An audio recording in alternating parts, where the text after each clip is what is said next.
So the January 6th committee has nothing to do with January 6th. The point of it is to punish the political opponents of the Biden administration and to make certain Donald Trump doesn't run again. And they're doing it with the assistance of the so-called Justice Department as run by Joe Biden.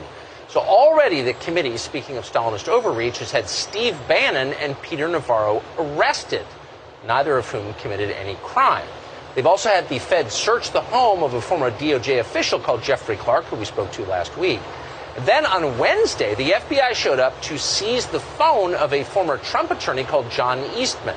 Now, critically and illegally, they seized his phone before they presented him with a warrant, and it's on tape. Watch. Sir, go ahead and put your arms up for me. Can I see the warrant? Sir, put your arms up for me. Can I see the warrant, please? I'd like to see the warrant.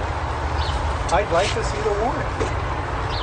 I'd like to see the warrant. Let me see the warrant, sir. I'd like to see the warrant before you take my property. Sir, there comes the warrant right now, sir. It's right there. Here is the warrant. Right. I want you to see that they took my property before providing me with the warrant. I'd like to read the warrant. Disgraceful. Wearing his little mask, put your hands up as if Eastman is a threat. He's not. He's a lawyer. As you just saw, he's under subpoena from the, speaking of illegitimate, wholly illegitimate, Pelosi-Liz Cheney-led January 6th committee. Mr. Eastman joins us tonight. John Eastman, thank you so much for joining us tonight.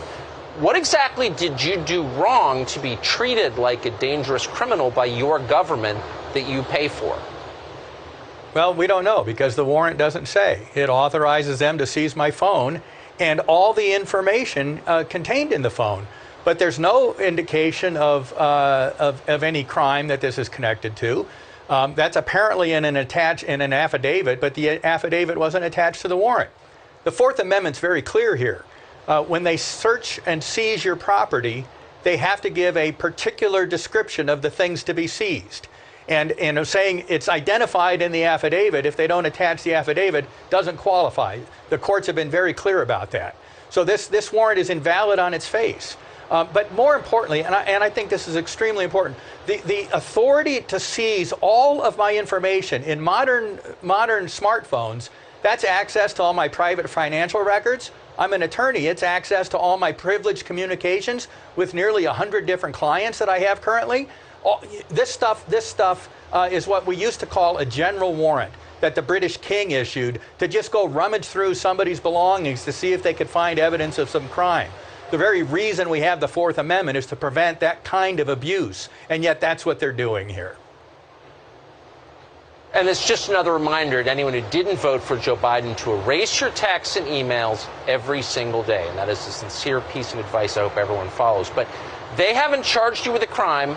They've given you no evidence that they're going to charge you with a crime, but they treat you like a drug kingpin or a rapist and seize your phone.